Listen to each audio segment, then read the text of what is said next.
Ryan Reynolds here from Mint Mobile with a message for everyone paying big wireless way too much. Please, for the love of everything good in this world, stop. With Mint, you can get premium wireless for just $15 a month. Of course, if you enjoy overpaying, no judgments, but that's weird.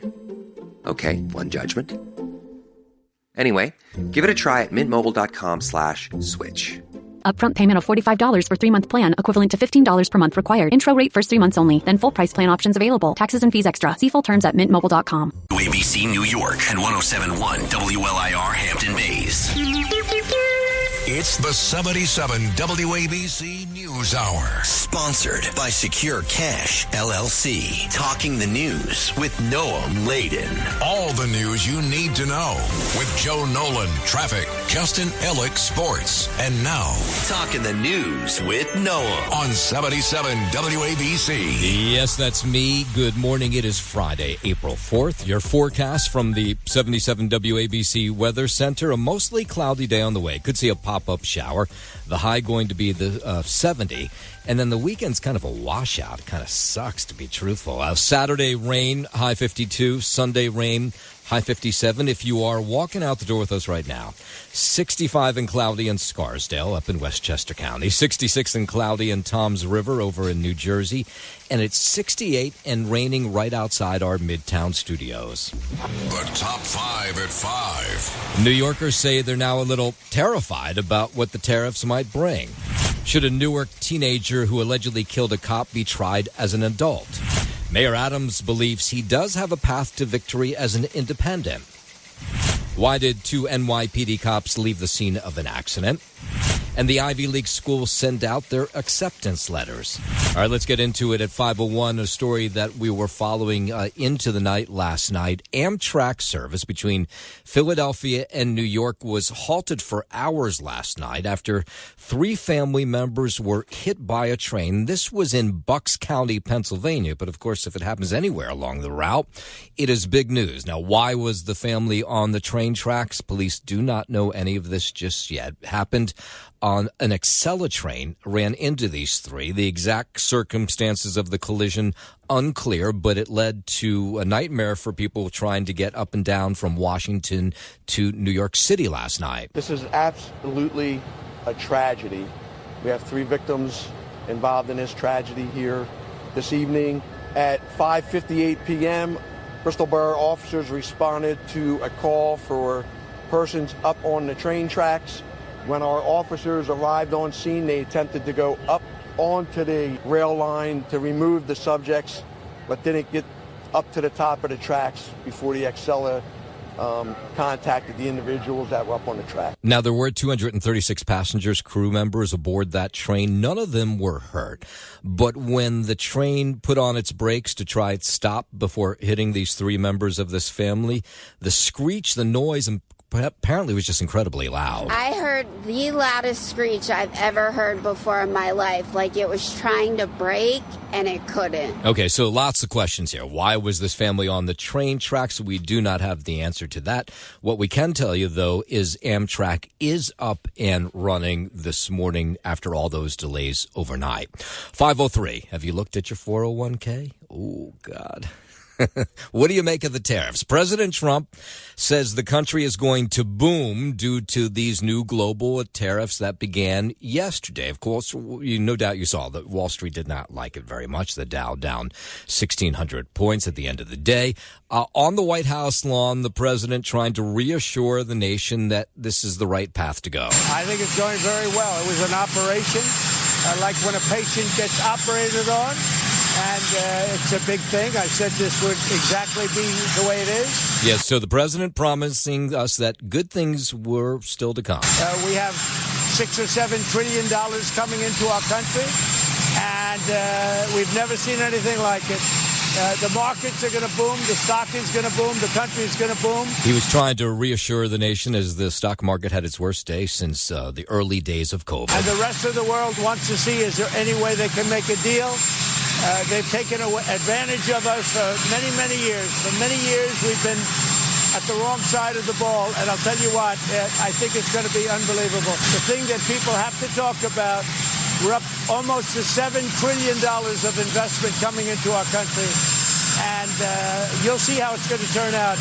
our country's going to boom. Yeah, no doubt Americans wanted to hear from the president as the market had a really incredibly rough day. And so you had that moment there. That was on the White House lawn. Then he was on Air Force One. He was talking about this in the afternoon as well. So somebody said that we're going to give you something that's so phenomenal, as long as they're giving us something that's good.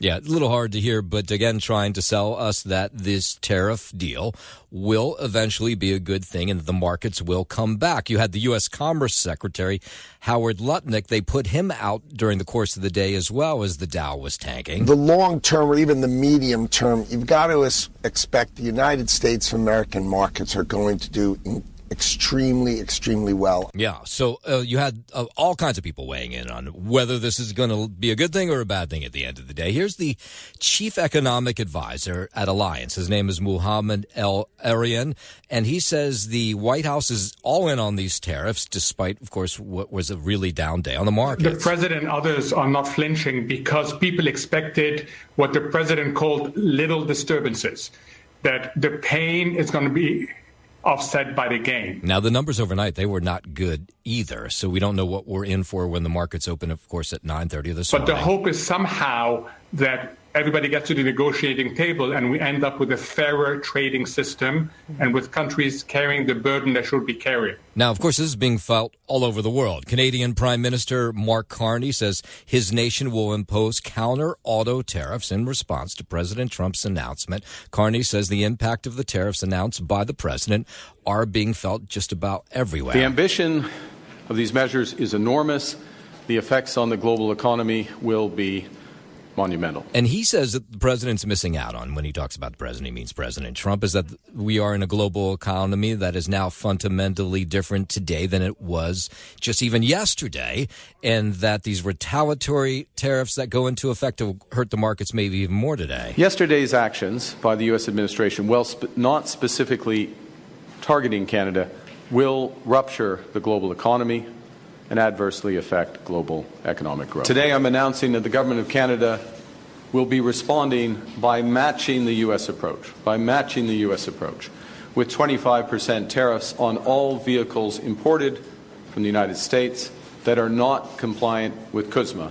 All right, so we're seeing some other things happening in response to these tariffs. Stellantis is temporarily laying off 900 employees, they say, in response to the tariff announcement. The layoffs will impact workers at 5 of the automaker's U.S. facilities. Stellantis also announced it will be pausing production at 2 of its plants in Canada and Mexico. In a letter to employees, the company said it's assessing the medium and long-term effects of the tariffs on operations. Automakers are now facing a 25% import tax that took effect today. United Auto Workers Union President Shawn Fain has attacked the cuts by Stellantis. I'm Lisa Carton. All right, we're going to all hold our breath and make sure you're with us at 9:30 when the markets open today. WABC News Time 5:09. Let's go out to Queens. Multiple people in the hospital after they were hit by a car on a sidewalk in front of an elementary school in Astoria yesterday. The out-of-control Nissan Versa struck the people on a sidewalk outside the elementary school on 35th Avenue at 37th Street. The 35-year-old female driver lost control of the car,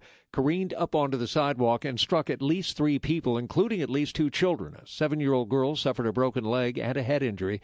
14-year-old girl sustained injuries to both legs, and a 58-year-old man was injured in both legs. All 3 hospitalized and stable. 1 person was taken into custody. Jeff McKinney, 77 WABC News. Yesterday we were telling you about all these tornadoes, something like 19 of them across the Midwest and down south, and we did not have a fatality number because it was so early in the morning, but now we're being told those massive storms, those tornadoes left 5 people dead, dropping historic amounts of rain across the Midwest and south. A lot of flooding you're going to see today. It's already brought the destructive tornadoes to northeastern Arkansas, where this woman, Mary Beth Bird, saw one touchdown right near her home. That's huge. Video, Wendy?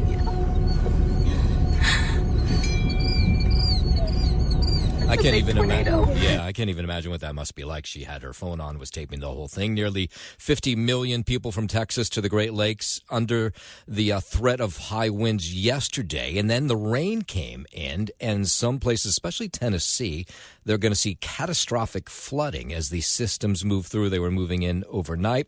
Also being told today, hundreds of thousands of customers still without power in places like Alabama and Michigan from these storms, tornadoes, a wild weather system over the last couple days.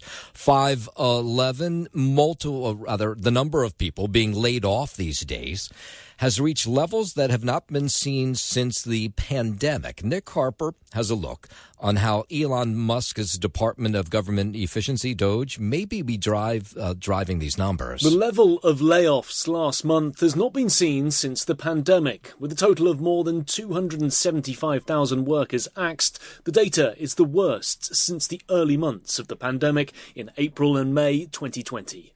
The figures come from job placement firm Challenger Gray and Christmas. Further DOGE-related reductions are expected as the White House looks to reduce government wastage.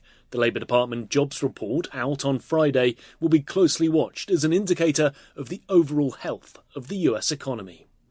I'm Nick Harper in Washington. 512, let's go down to Washington, where Democrats are not going to let go of the Signal text. Can we call it a scandal? I think scandal's a little too far. But members of Congress calling for an expanded investigation into the White House's use of this unsecured messaging app called Signal. As you remember, it was revealed last week. The National Security Advisor, Mike Waltz, had 24 chat groups discussing issues involving Ukraine, China, and Mideast policy. This scandal expands well beyond Signalgate, and the Congress needs to do a full investigation about just how deep this goes. Of course, you'll remember that reporter from The Atlantic was accidentally included in these chats, and Democrats want to know how that happened. This is a reckless way to operate government, to be using Signal to communicate classified information. Yeah, the Democrats see an opening here, and of course, they're going to take it. A big part of the problem stems from the fact that President Trump unfortunately nominated the most unqualified cabinet in American history. Now, there are some Republicans who are on board also calling for that investigation. 513, the director of the National Security Agency has been dismissed. Air Force General Timothy Hawk was removed from his roles as the head of the NSA and the head of the U.S. Cyber Command on Thursday. Along with Hawk, the second-in-command at the NSA, Wendy Noble, was also fired. It's not yet clear why they were dismissed. I'm Mark Mayfield. 513, President Trump believes TikTok close to being sold to American investors. He was aboard Air Force One, sounding optimistic yesterday. We're very close to a deal with a very good group of people. He also floated the idea of using new U.S. tariffs against China as a bargaining chip in a possible deal. Chinese-based ByteDance was granted the 75-day extension from its original January 19th deadline to divest or face a permanent U.S. ban. But as you heard the president there, it seems like the deal might be in the works. Good for the 170 million Americans on an average day who sign on to TikTok. It's a lot of people. 514, Republicans are looking to rein in the federal judges who have been blocking the Trump administration's policies on things like immigration reform. That's drawing a swift rebuke from Democrats, including California Congressman Pete Aguilar. House Republicans are bending over backwards to exercise the will that Donald Trump wants. The House was set to vote this week on a bill from his fellow California congressman, Republican Darrell Issa, who would have banned federal judges from issuing nationwide injunctions. That and other votes were scuttled in a fight over allowing proxy voting for new parents. The California congressman now calling out House Republicans for what he calls hypocrisy. They had no problem with district court rulings that attacked women's reproductive freedom and mifepristone with a judge in Texas. Yet they have a problem with nationwide injunctions.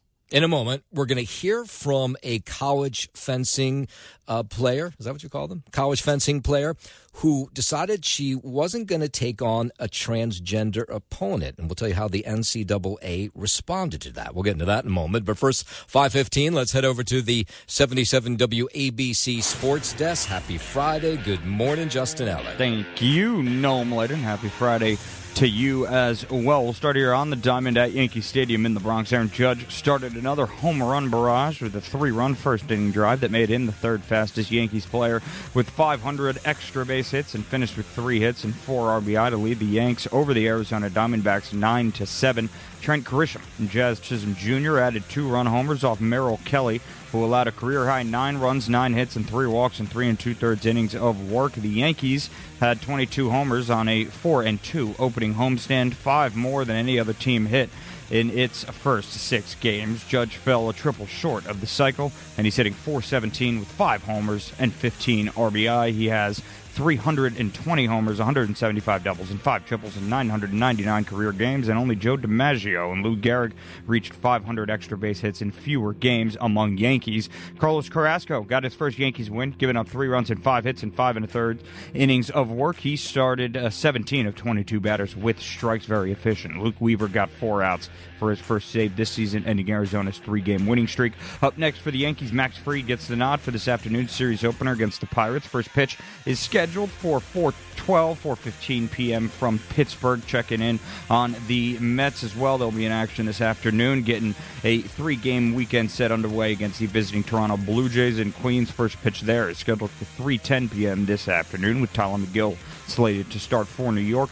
To the NBA here in Brooklyn, the Nets lost 105-90 to the visiting Minnesota Timberwolves. Nick Claxton had 18 points for Brooklyn, and Derek Whitehead, he went for 17. Up next for the Nets, they'll host the Toronto Raptors come Sunday. And looking ahead to tomorrow in the NCAA men's basketball tournament, Final Four action from San Antonio. You get all 4 1 seeds. Florida, 2.5-point favorites against Auburn, before 1 seed Houston and 1 seed Duke go head-to-head. Duke there, 5.5-point favorites. Are they nighttime games? Do you know? Yeah. The first one is a 6:10 tip, and the Houston-Duke game is an 8:50 p.m. tip. All right. That's 5-0 for you now. I'm going to be sitting my butt on the couch watching those Yes, indeed, as will I. And then you get the national championship. Obviously, the winner of these 2 games going head-to-head for all the marbles on Monday night from San Antonio. That's your Sports Now. I'm Justin Ellicott, 77 WABC. Hey, business owners, make your cash secure again with Secure Cash, LLC. Transporting your business's cash safely in armored trucks. SecureCashLLC.com. WABC News Time 520. Let's go out to California, where they're dealing with some same issues we are dealing here in New York with trying to get workers back into the office. Some big banks, financial firms have told people here in New York, you got to be back in the office 3-4 days a week. Same goes in California, where they're trying to get state workers and the unions that represent them to get them back into the office. So they put a mandate in that they want at least 4 days a week in the office starting this summer. Now, I want to see these neighborhoods, these downtowns come back to life. These poor mom and pops, they're out of business or barely holding on. That's Governor Gavin Newsom, who did not confirm a 5-day back-to-office order. He says he'll do with 4, but he'd like everybody back in the office 5 days a week. USA Fencing disqualifying a female athlete for refusing to fight a transgender opponent. Stephanie Turner discarded her mask, took a knee ahead of a bout against Redmond Sullivan at an NCAA event in Maryland. She shares what she said to the ref when she essentially gave up on the match. This person is a man, and I am a woman, and this is a women's tournament, and I refuse to fence. USA Fencing said in a statement that it's the responsibility to ensure all athletes compete under the same rules. They say its goal is to expand access to the sport of fencing, create inclusive, safe spaces. It's a lot of language there. Turner says that all means that women will have no safe spaces. She said she shouldn't have to fight somebody who has a definite advantage over her. I am a woman, and I have an athletic disadvantage to men, so I compete in the women's division, which is where I rightfully am. And she says she's just not going to do it. 521, if Colorado State University experts are correct, we need to prepare for another above-normal Atlantic hurricane season. A total of 17 named storms. Of those 17, 9 becoming hurricanes. Of those 9, 4 becoming major Category 3, 4, 5 hurricanes. Yeah, so last year there were 18 named storms. 11 of those were hurricanes with 5 major storms. Vertical wind shear, good for us, bad for the hurricane. Yeah, and he says, and this is the Colorado State University studying this, they say just all the warm weather we've been having is not going to help. It's going to turn a lot of these storms into hurricanes. You need to be prepared the same for every hurricane season because it just takes one. But we also know that in general, busier seasons are going to have more landfalls. The forecast for 2025 is for an above normal hurricane season, not as active as we were forecasting last year at this time. Okay. 522, one teenager is dead, another in custody after a stabbing at a high school track meet in Dallas. Here's the victim's father, says the whole thing is just heartbreaking. He stabbed my son in the heart and killed him. That's the extent of this? That's what it was over. Something so small, so trivial. This is what police are saying, that they arrested the 17-year-old on murder charges. He stabbed the other track meet participant because they were fighting over a seat in the stadium during a track meet yesterday. I've already forgiven him. That's for my peace, not his. Yeah, so more about from this father who has lost his son. He was a leader. He believed in God. He was a great kid. Made me the proudest father in the world. Yeah. 523. Pride flags would be banned from Texas public schools under a bill that has been up for debate this week in the state legislature. Backers say this would eliminate a distraction in the classroom. They not only distract from the core mission of education, but also create an environment where students are forced to navigate the complexities of political debate. That's Vanessa Sivaj, who's with a group called Protecting Texas Children. The bill creates a list of acceptable flags that can be put on display in the classroom. It includes the U.S. and Texas flags, as well as ones honoring branches of the military, but they do not want pride flags in classrooms. Whether intentional or not, these symbols have the potential to alienate students who do not share the same political or ideological views. By passing this bill, we can preserve the integrity of our educational system, ensuring that it serves as a place of unity, focus, and growth for all students. 524. Former Vice President Mike Pence going to be presented with the John F. Kennedy Profile and Courage Award in Boston. It's for his decision to certify Joe Biden's 2020 presidential victory on January 6, 2021, despite rioting at the U.S. Capitol. The presentation will be made at the Kennedy Library by Caroline Kennedy, the daughter of President John F. Kennedy. Pence said he is humbled and honored to receive the award. I'm Lisa Carton. 525, travelers have just over a month now before the TSA's deadline to have one of those Real ID licenses. It kicks in starting May 7th. TSA wants to get Americans ready for this. They've actually done a terrible job of telling people why they need it, where to go get one. But you have to go to your DMV to get one of these licenses so you can get through the security line when you take off on a flight. Now, a passport will work if you don't have one of these IDs, but obviously easier if you just have your driver's license. So here's Lisa Farbstein with the TSA talking about how they're going to enforce this beginning May 7th. They do not have a Real ID license. We need them to bring another form of acceptable ID, such as a passport, global entry card, something of that nature. We have the list of other acceptable IDs on the TSA website at tsa.gov. So DMVs across New York are going to start extending hours. They already have.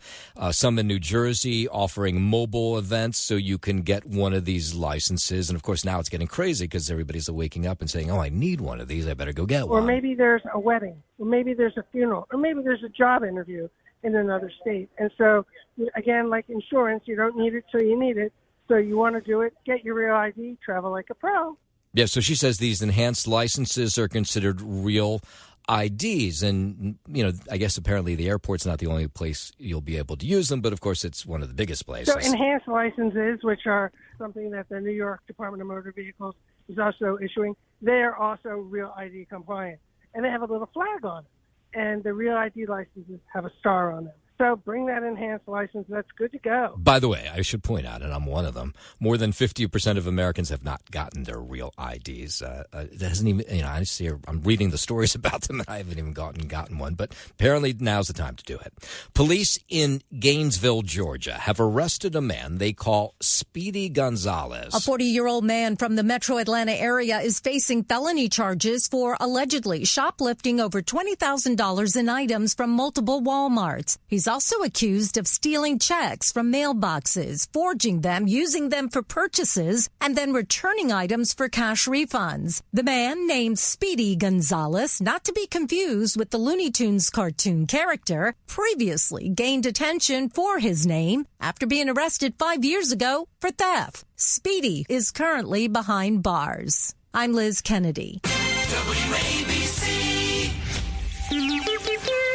It's the 77 WABC News Hour. Sponsored by Secure Cash, LLC. Talking the news with Noam Laden. All the news you need to know with Joe Nolan, traffic, Justin Ellick, sports. And now, Talking the News with Noam on 77 WABC. Yes, that's me, 536. Good morning. It is Friday, April 4th. Your forecast from the 77 WABC Weather Center. A mostly cloudy day on the way. Could see a pop-up shower, the high 70. And then the weekend, it's kind of a washout. Saturday rain, high 52. Sunday rain, high 57. If you are walking out the door with us right now, so happy you are. It's 65, cloudy in Scarsdale up in Westchester County. 66 and cloudy in Toms River over in New Jersey. And it's 64 and cloudy right outside our Midtown studios. 2 NYPD cops have been suspended after they allegedly left the scene of a fiery crash in Upper Manhattan as the driver passed away. The officers, both assigned to the 50th Precinct, are accused of failing to report the crash of this Honda CR-V. This took place around 5 a.m. on Wednesday morning. The officers reportedly had followed this vehicle, which was reported stolen, southbound on the Henry Hudson Parkway from the Bronx into Upper Manhattan. When the driver exited the parkway and crashed, the officers are believed to have turned around and returned to their Bronx precinct without ever reporting what happened. Now, an unidentified body was later discovered in the vehicle's charred remains.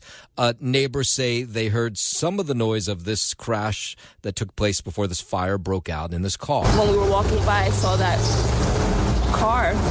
That was like, it looked like something out of a movie. And he was like, what? I mean, you can still see all the burn marks on the floor. Now, we definitely don't know all the details of this incident. Let's point that out. The NYPD releasing a statement saying that the incident is currently under review by their Force Investigation Division. The PBA, the Police Benevolent Association, says the officers were on patrol addressing chronic crime conditions, and they're asking people not to rush to judgment. Now, city's medical examiner are going to conduct the autopsy to determine the driver's cause of death. 540. No bail for the woman accused of fatally driving into a mother and her 2 young daughters last weekend. The driver accused in the killing of a mother and her 2 daughters in a Brooklyn crash is being ordered held without bail. This as people have been stopping by a growing memorial at the site of the crash in Midwood. She shouldn't have been driving with a suspended license. She shouldn't have been allowed to register a car. They should have taken her vehicle away immediately. Miriam Yarimi, who faces manslaughter and criminally negligent homicide charges, did not enter a plea as she was arraigned from her hospital bed Thursday. The 32-year-old is awaiting a psychiatric evaluation. I'm Lisa Ritchie for 77 WABC News. WABC News Time 541. Mayor Adams, as you likely know, is running as an independent as he tries to get reelected. He released this video. It was yesterday morning, one day after the judge dismissed federal charges against him in his bribery case. But the dismissal, the bogus case against me, dragged on too long, making it impossible to mount a primary campaign while these false accusations were held over me. So did you watch the 6-minute video? You probably didn't, but I watched it because I guess that's part of my job. And there was this really interesting part that Justin Ellick pointed out to me. He said, did you notice in the middle he just stopped talking? And it was weird that they didn't edit it, but I guess they wanted to get this video out quickly. So there was this long pause in the middle of the 6-minute video where it looks like he thinks he's done, but he still has 3 more minutes to go. Odd that they did not think to take that part of the speech out. I firmly believe that this city is better served by truly independent leadership, not leaders pulled at by the extremists on the far left or the far right. Now, none of this came as a shock that he's running as an independent, especially if you've been listening to WABC. Curtis has been talking about this for months.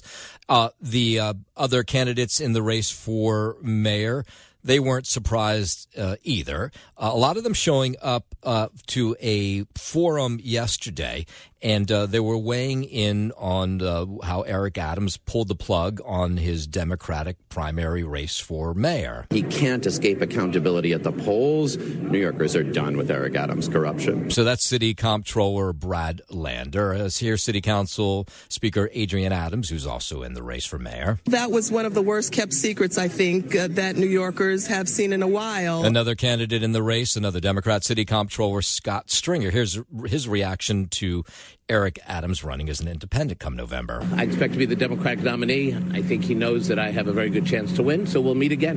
And Governor Cuomo, who's leading by double digits in the Democratic primary polls, simply said this. Mayor Adams can run as an independent if he chooses. Okay. And then Queens Assemblyman Zohran Mamdani didn't seem to care one way or another how he was running or if he's running. It doesn't change our strategy at all because Andrew Cuomo is still running for Eric Adams' second term. 5:43. All eyes were, of course, on the stock market yesterday. Global stocks sinking after President Trump revealed those reciprocal tariffs on goods from all over the world. The president says every country will pay a minimum tariff of 10% on goods, which is set to start tomorrow. Whether it's taxes or tariffs, I mean, either way, the consumer's going to get hit. So I think it's better for taxes, but worse for prices. So we'll see how shops react. We're going to have to pay more, right? We're going to have to pay more for things that's being imported. Yeah, no matter where you went yesterday, people were definitely worried, but just hoping that if they simmer for a little while, that the market will come back. We're getting screwed regardless.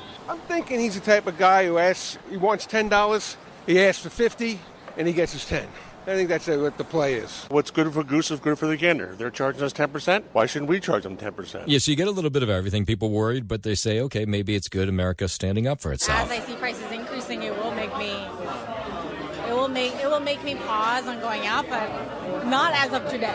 I think it is on my mind, but it's not impacting my personal spending necessarily, but it's something that is in the background. Now, it is interesting because certain things, of course, will be harder to get or will be more expensive. At a restaurant in Lower Manhattan that is a Thai restaurant, there are certain ingredients that they get from overseas, and the owner of the restaurant says, I'm a little worried that I might have to pay more for this, and then maybe pass it on to her diners. I like to call it silent panic mode, when internally there's roller coasters and tornadoes happening, but you're feeling numb. It's almost like, pandemic all over again in a sense. Yes, so it was kind of from, I would say, as you heard there from a lot of New Yorkers, sort of wait and see. They're willing to wait and see if the markets come back and if these tariffs work. So we'll, of course, find that out, I guess, maybe in the coming weeks or months. Coming up in just a moment, we're going to hear from the new interim U.S. attorney in New Jersey. She wants a teen to be tried as adult. We'll get into that story in just a moment. But first, 5:45, let's head over to the 77 WABC Sports Desk, and here's Justin Allen. Thank you, Noam. Later, we'll start here on the diamond at the stadium in the Bronx. Aaron Judge started another home run barrage with a 3-run first-inning drive that made him the third fastest Yankees player with 500 extra base hits and finished with 3 hits and 4 RBI to lead the Yanks over the Arizona Diamondbacks 9-7. Trent Grisham and Jazz Chisholm Jr. added 2-run homers off Merrill Kelly, who allowed a career-high 9 runs, 9 hits, and 3 walks in 3 2/3 innings. The Yankees had 22 homers on a 4-2 opening homestand, 5 more than any other team hit in its first 6 games. Judge fell a triple short of the cycle, and he's hitting .417 with 5 homers and 15 RBI. Only Joe DiMaggio and Lou Gehrig reached 500 extra base hits in fewer games among Yankees. Carlos Carrasco, in his Yankees debut, got his first win, giving up 3 runs and 5 hits and 5 1/3 innings of work. He started 17 of 22 batters with strikes, very efficient. Luke Weaver got 4 outs for his first save of this season, ending Arizona's 3-game winning streak. Up next for the Yankees, Max Fried gets the nod for this afternoon's series opener against the Pirates. First pitch is scheduled for 4:15 p.m. from Pittsburgh. Checking in on the Mets, they'll be in action this afternoon as well, getting a 3-game weekend set underway against the visiting Toronto Blue Jays in Queens. First pitch is scheduled for 3:10 p.m. this afternoon, with Tyler McGill slated to start for New York. Out in Brooklyn on the hardwood, the Nets lost 105-90 to the visiting Minnesota Timberwolves. Claxton had 18. Whitehead had 17. Up next for the Nets, they'll host the Toronto Raptors come Sunday. And looking ahead to tomorrow on the collegiate hardwood, Final Four action in the NCAA men's basketball tournament. 6:10 p.m. You get Auburn versus Florida. Florida in that semifinal, 2.5-point favorites. Right before Houston and Duke go at it at 8:50 p.m. tonight. Duke there, 5.5-point favorites. The winner, of course, of both of these games will face each other on Monday night in the national championship game live from San Antonio. That is your Sports Gnome, and I'm Justin Ellick on 77 WABC. WABC News Time 5:49. We're just getting this into the 77 WABC News Center. 2 people stabbed at a Bronx subway station early this morning. They were attacked on the southbound number 6 platform at the Castle Hill Avenue station. This was about 12:30 this morning. A 19-year-old was stabbed in the left arm and right leg. A 17-year-old woman was stabbed in the right knee. They were both taken to Jacoby Hospital in stable condition. And what the NYPD is telling us right now is the 2 may have been stabbed during a robbery of their cell phones. Police have not made any arrests. Of course, as more details come in on that crime overnight, we'll pass them on to you. And that story comes as New York City crime continues to go way down, that according to the NYPD, with stats showing an overall 11% drop in major crimes in the first quarter of the year. Stats show in the first quarter, the city experienced the fewest shooting incidents in recorded history and the second lowest number of murders. We have double-digit crime reductions in our patrol precincts, in our subways, and in our housing developments. And we have made historic progress in our fight against gun violence. That's Police Commissioner Jessica Tisch. She says in the first 3 months of the year, shootings down 23%, murders down 34% compared to the same time last year. In the subway system, crime decreased to its second lowest level in 27 years, with major crime dropping 18% during the first quarter. It's not just the best first quarter ever for shootings. It is the best quarter ever. This is huge. This is lives saved. Mayor Adams, he was part of this press conference yesterday, says there's now a long track record of a drop in crime during his administration. 15 straight months of crime reduction is due to the tireless work of the men and women who put that blue uniform on every day and protect the people of this city. 5:51, let's go over to New Jersey, where the new interim U.S. Attorney Alina Habba pushing to have a 14-year-old Newark teenager tried as an adult for the alleged killing of a Newark police officer. The teen's accused of fatally shooting Newark Sergeant Joseph Ascona as the officer sat in his car last month. Habba's goal is to have the teen convicted and then face a harsher prison sentence than he would as a juvenile. She says she wants to circumvent a New Jersey law that says a 14-year-old can't be tried as an adult in federal court. However, she doesn't have the power to move the case to an adult court. That would be up to a federal judge. And it was interesting. I was watching on News 12 this morning, and they had a Rutgers law professor on. She says she disagrees with Habba's attempt to move the case. She says there's a misconception that a teen would get a lighter sentence, and she says that is not always the case. Juvenile court does not necessarily mean that children escape accountability. It does not necessarily mean that they escape incarceration. They could be subjected to a term of incarceration as long as 20 years. Now, she goes on to say, she says studies have shown that children in the juvenile system are rehabilitated with mental health support and education are less likely to get in trouble again with the law. 5:52, teenage drivers in the Garden State are apparently the best in the nation. Here in my car, I feel safest of all. According to new research from Consumer Affairs, New Jersey ranks last in a study of states with the worst teen drivers. The study is based off of data from fatal car crashes with drivers ages 15 to 19 involving reckless driving such as speeding or driving under the influence. As far as the state with the worst teen drivers, Montana takes the top spot. Meanwhile, in the rest of the tri-state, New York ranks 47th for worst teen drivers, and Connecticut sits right in the middle at the 25th spot. I'm Liz Radabali for 77 WABC News. Clearly, my driving record was not added to those stats. At 17, I got my driver's license. 3 days later, I totaled my father's car. Yeah. 5:53, an expert in forensic science finished testifying yesterday at a hearing over whether DNA evidence will be admissible in the trial of the alleged Gilgo Beach killer, Rex Heuermann. She testified that the method in question is effective. Defense attorney Michael Brown, though, telling reporters that he hopes the court agrees with them and precludes the DNA evidence. We're hoping the court agrees with us and precludes that evidence, and we can move forward to the next step. If the court doesn't agree with you, would you consider pleading guilty? We're going to take this case one step at a time. We're at the step now where we're fighting and combating and battling this proposed science. Again, we've called it magic.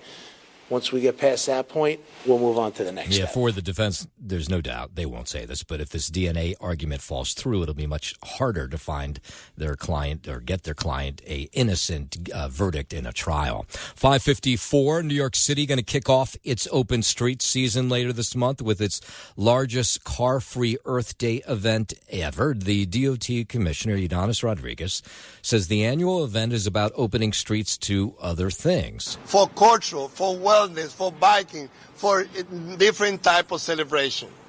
And those celebrations will be happening in all boroughs, including Broadway, from here to Union Square. If you've never done this, it is enormously fun because some of these streets, like they'll open Madison Avenue for like 30 blocks for bikers. And so I've done this with my kids. It's cool to be riding your bike with no traffic down Madison Avenue. So this year, a record 54 streets and plazas throughout the 5 boroughs will close to car traffic on a number of Saturdays. The first one will be April 26th. In Queens, East 188th Street in the Bronx, and Port Richmond Avenue on Staten Island. Yeah. And as someone from Washington Heights, yes, in Washington Heights and Dyckman too. We encourage all New Yorkers on this day in as many days as possible, the 365 days a year, to leave their vehicle when it's possible at home and walk and bike more. Yeah, it's a fun event. You should definitely take part. More than a dozen headstones at a Wall Township, New Jersey cemetery were damaged or destroyed by an out-of-control driver. This was a story a couple people have sent us, and we finally got the scoop. So this happened earlier this week at a cemetery there. Police say a driver was heading on Village Road towards West Chicago when they suffered a medical emergency and drove up onto the cemetery and knocked over a lot of headstones. There's no vandalism. There's no ill intent. It's unfortunate for a resident of town that had a medical episode and left the roadway, striking the gravestones. Yeah, so the vehicle entered the cemetery, striking the sign, then running into an older section of headstones. No word if that driver's facing any charges. 5:56. An 18-year-old high school student will be leaving Newark's Ironbound neighborhood for Cambridge, Massachusetts come the fall. East Side High School senior Yazim Barros received the news that she's been accepted to Harvard University for a full 4-year scholarship, which is an amazing feat. She first came to the United States from a rural Brazilian village at the age of 11, did not know English. 7 years later, it's really incredible, she is going to Harvard. I called my mom first, and, she was at work. So I called her, and I was like, Mom, I got into Harvard. And she was like, wait, what? And she it took her a second to understand.